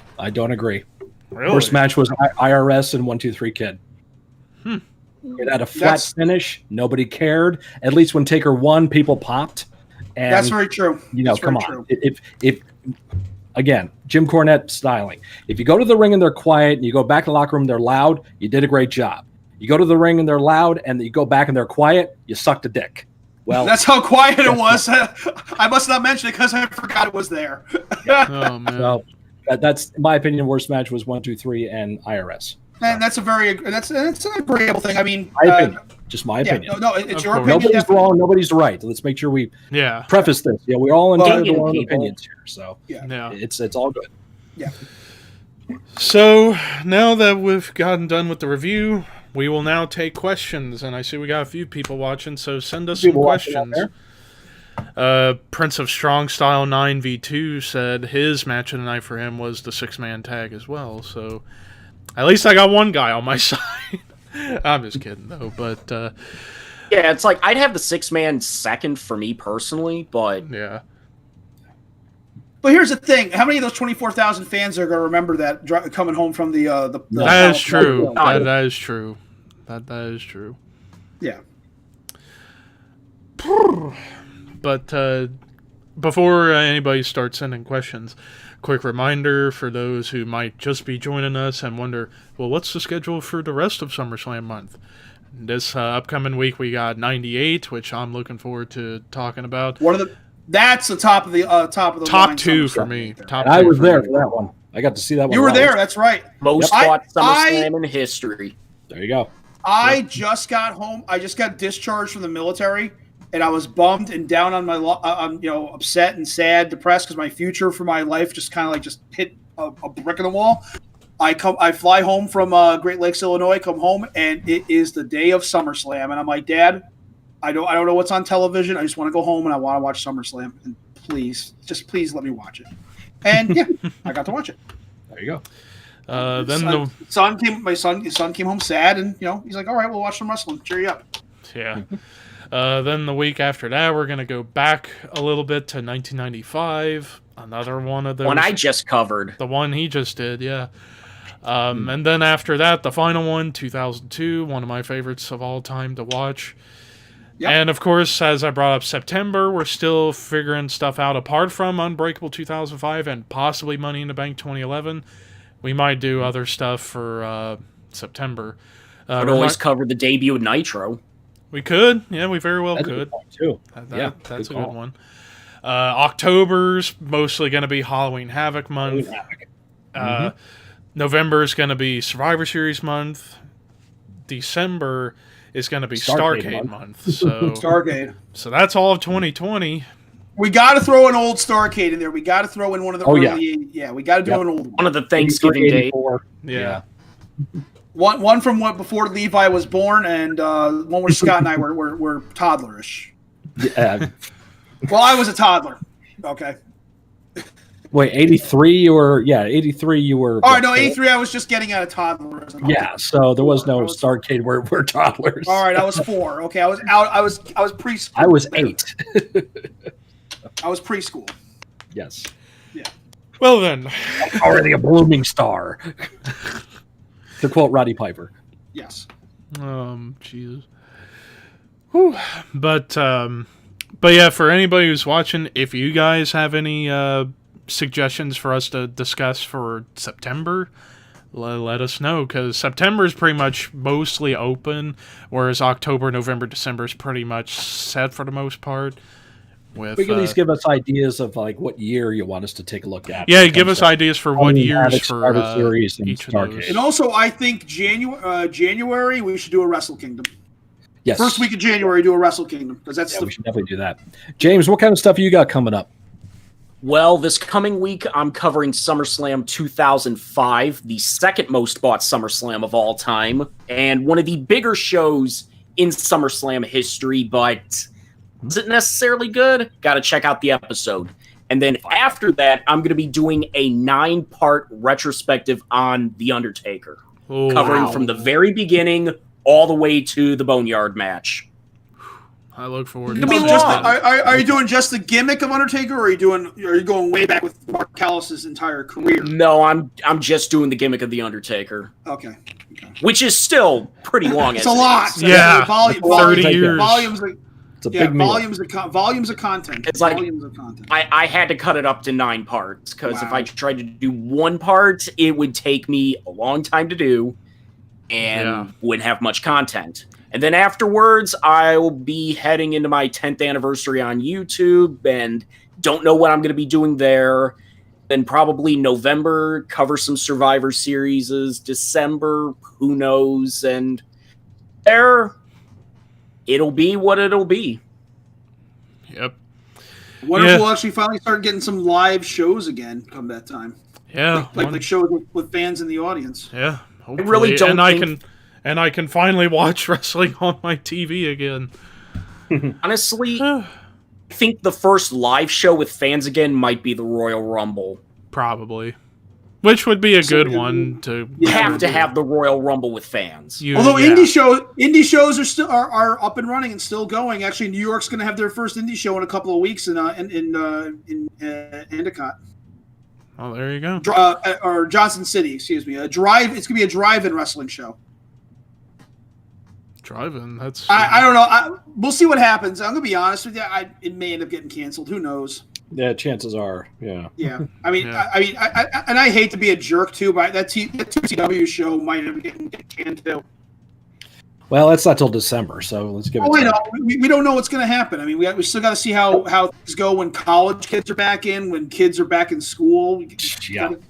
Oh God, I can't even begin to tell you the school plans they're trying to make for my area, where they want to have certain kids go in one day, others the next, and all this. It's such a cluster.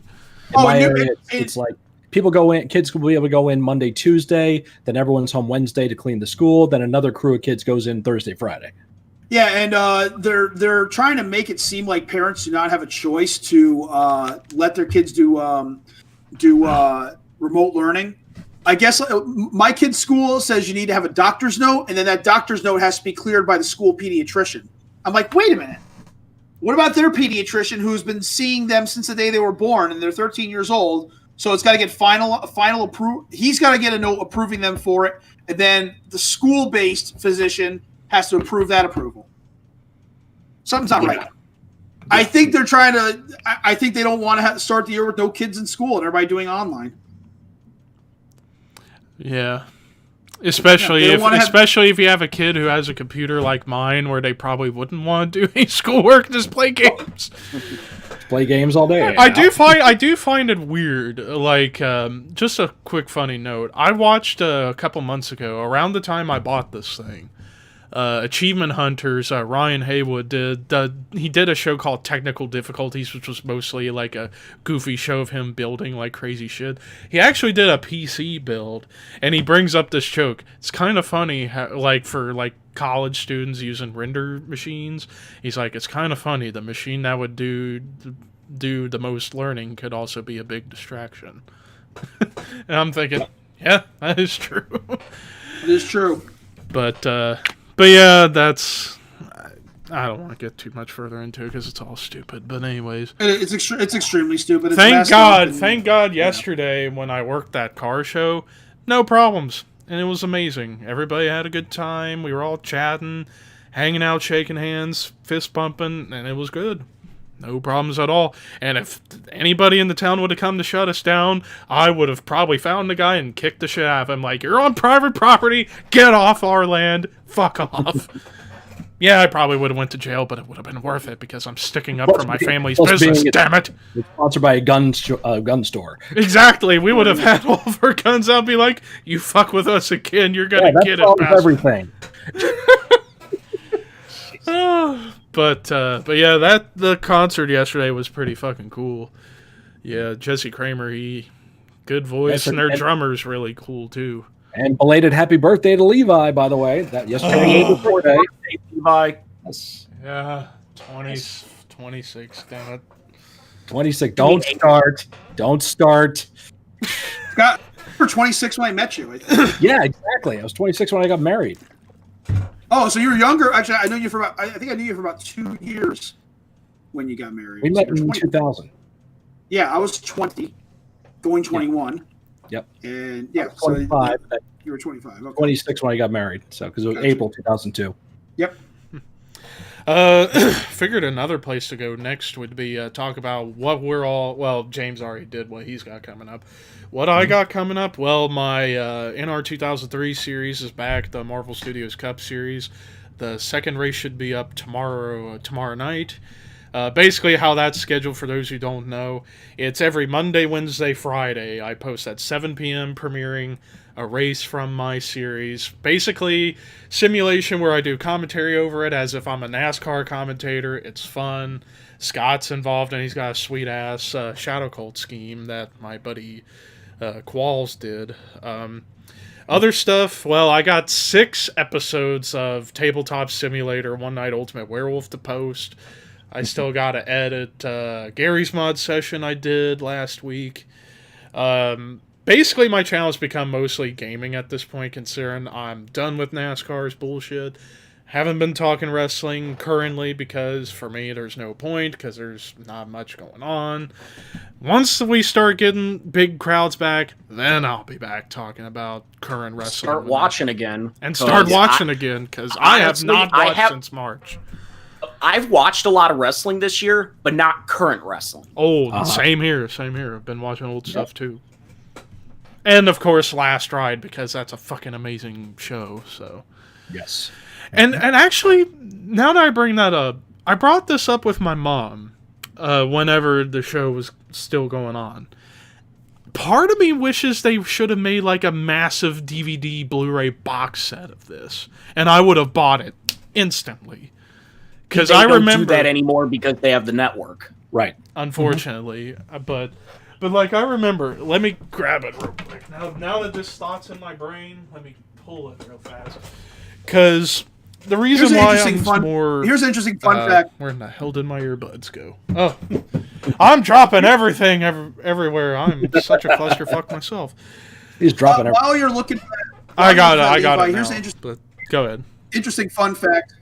This week's SmackDown is going to be the 22nd episode at the Performance Center, making the Performance Center the location that has hosted the SmackDown the most during its entire run. Wow. Yes. Wow. Yeah. Yep. There you go. Wow. Anyway. But the reason why I wish they would have done the whole Undertaker thing as like a massive DVD Blu-ray thing is because when I went and got this amazing DVD, the Stone Cold story, I actually got this 2 days before it was supposed to come out at my local Kmart. Because they had it on the shelf, and I'm like, oh shit, they got that here? And I saw, because I used to go on WWE DVD News all the time to get the scoop on what was getting ready to come out and stuff, because like 2012... God, I think I bought like every DVD or Blu-ray WWE had in 2012 except for Hell in a Cell 2012. But yeah, like I was keeping up with the news about this. Like, oh, they're finally doing a Stone Cold documentary. Sweet.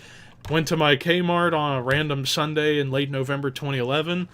Was browsing through because this was at the time when Kmart was the place to go to get WWE DVDs before they started not doing that as much. Saw this was on the shelf. I'm like, this ain't supposed to come out until Tuesday. I go to get it. At first, they wouldn't sell it to me because of the fact that it was supposed to have been out 2 days later, but they didn't realize they had it on the shelf. We had to get the manager down. The manager's like, screw it, let them have it. Went home. Me and my late brother Rue watched it that night.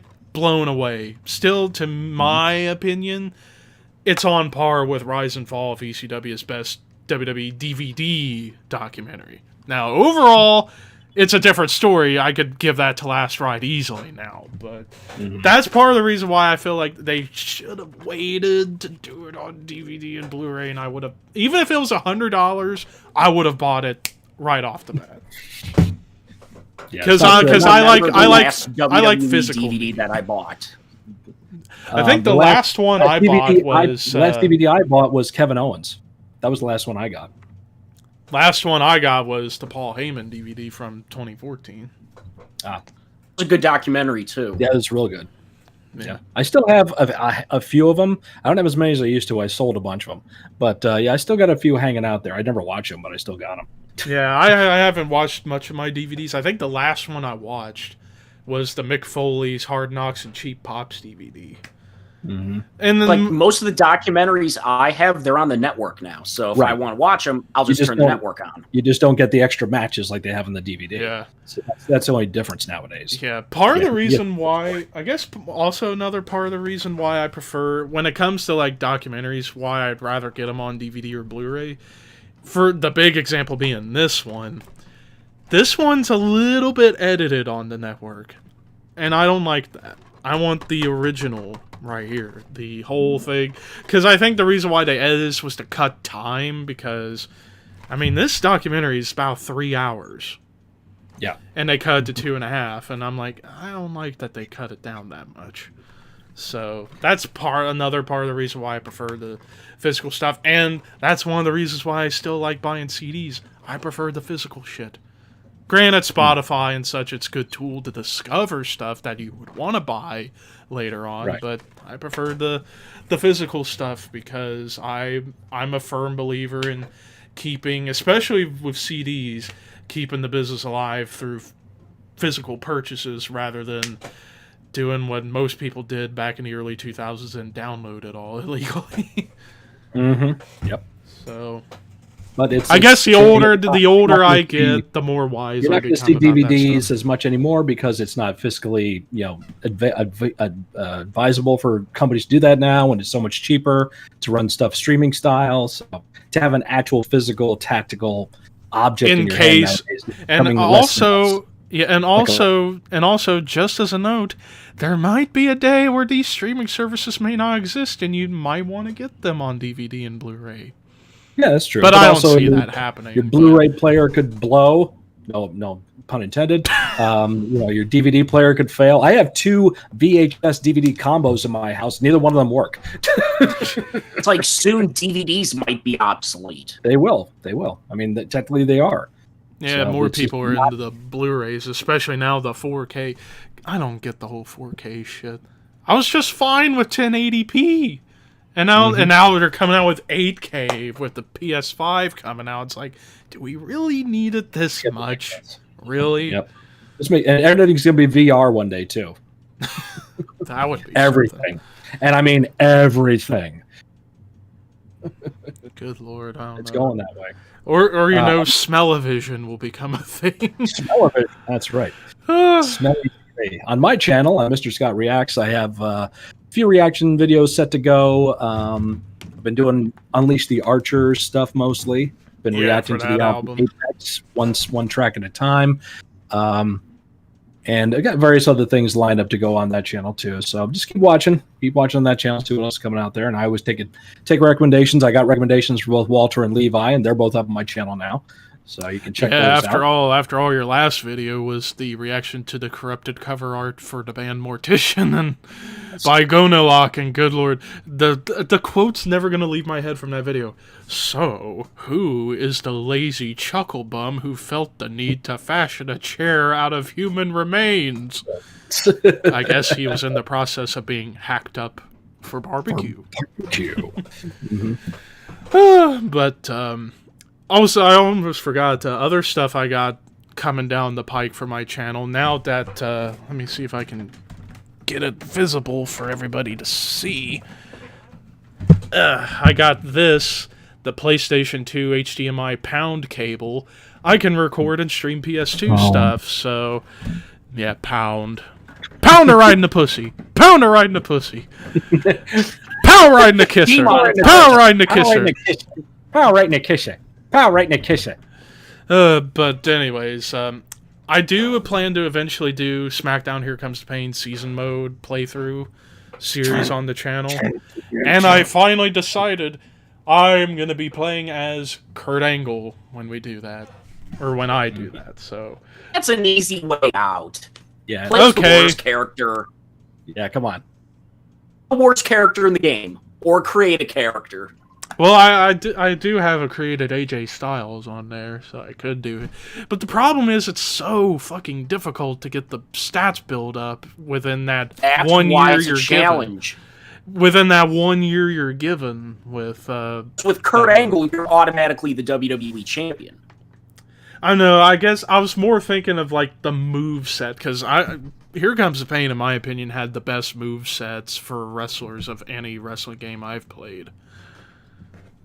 Because, and that's always been a problem I've had with the newer games.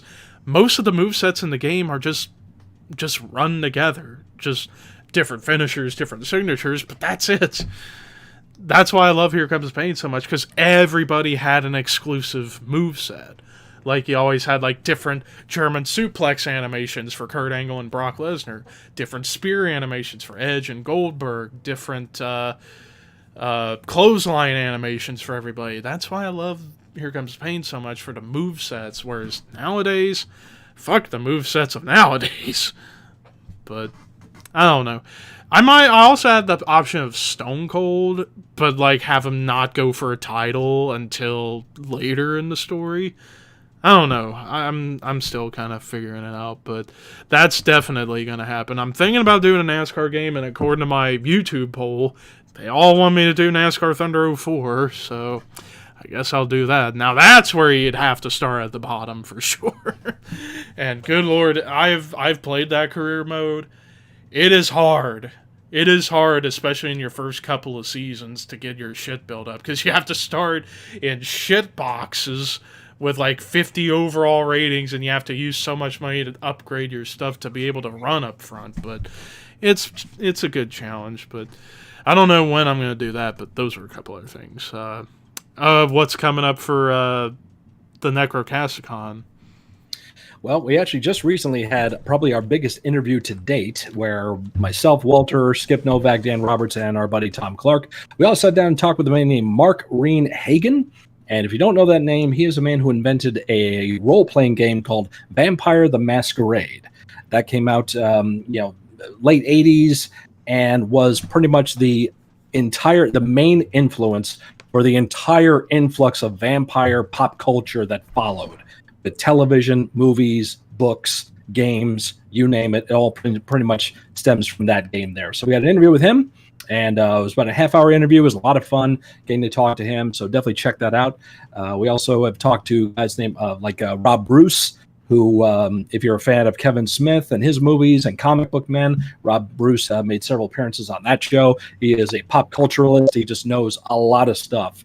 And as a man who loves to talk, but if you're into pop culture and figures and games and everything like that, he is a forlong expert on that stuff there too. So yep, Necrocasticon, available on the Project Entertainment Network. It's on pretty much every podcasting outlet there is. Apple Podcasting, Stitcher, Roku, iHeartRadio, Spotify, you name it, it's out there, so you can find us. We come at you every Monday because Monday is Necro Day. And now that we're getting into what I like to call Halloween season, oh yeah, a lot more fun stuff is coming. And if you haven't by now, sign up for Shudder. You should be checking out Shudder, especially this time of year. I just re-signed up myself yesterday.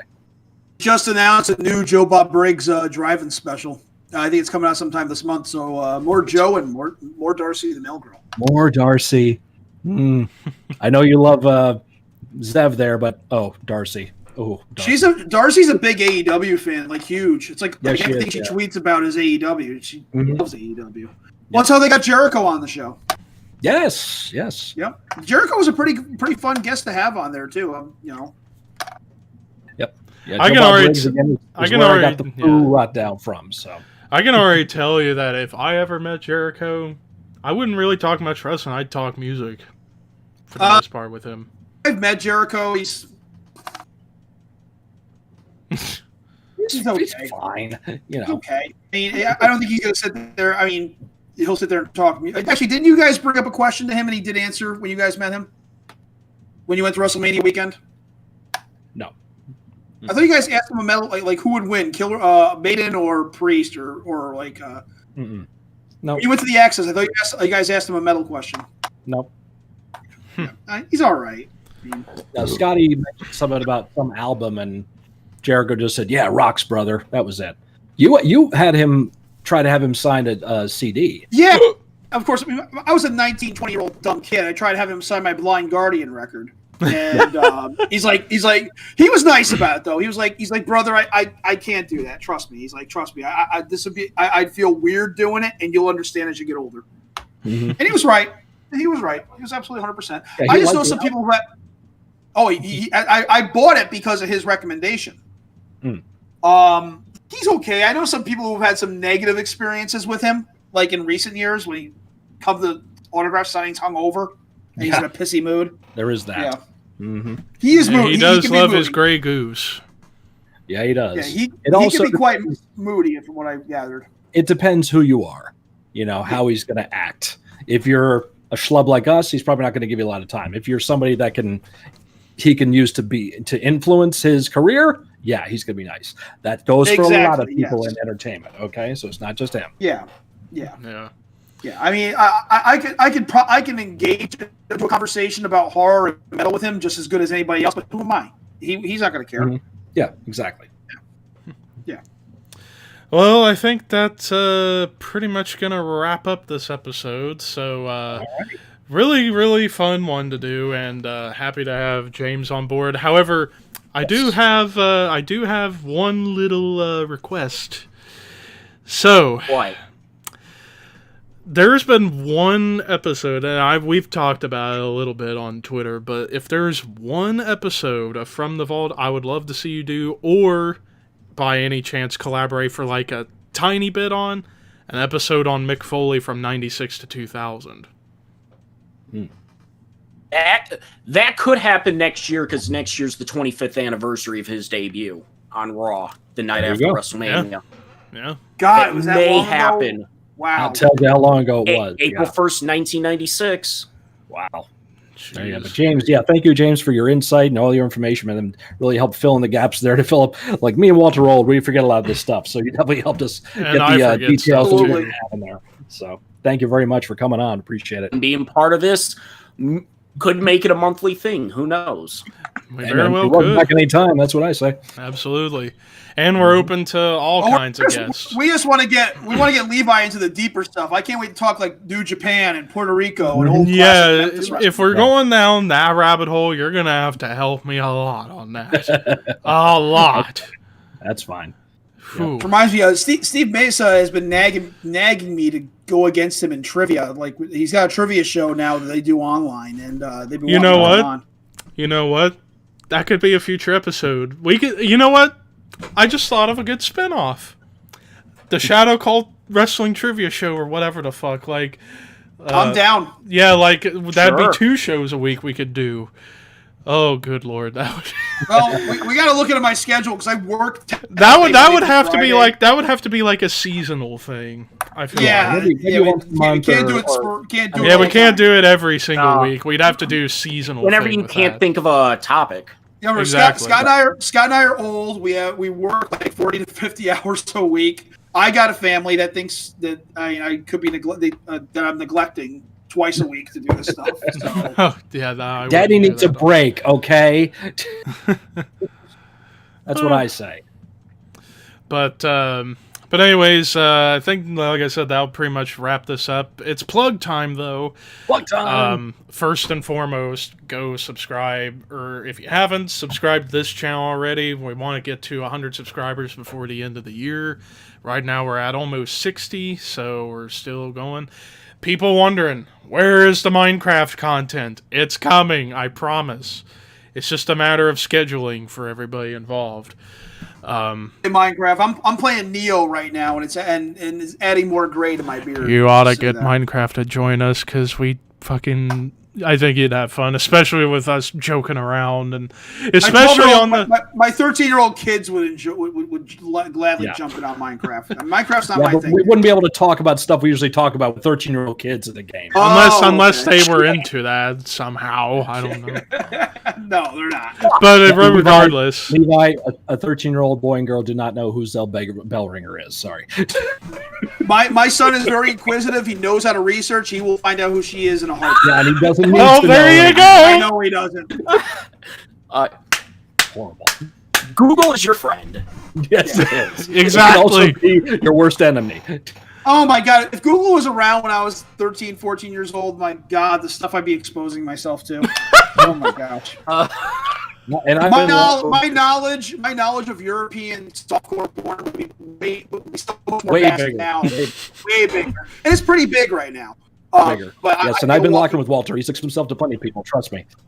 Yes. I'd be the Sam Panico of European porn. Although Sam probably knows him. Sam probably is the Sam Panico of European porn. He probably is. Yeah. Exactly.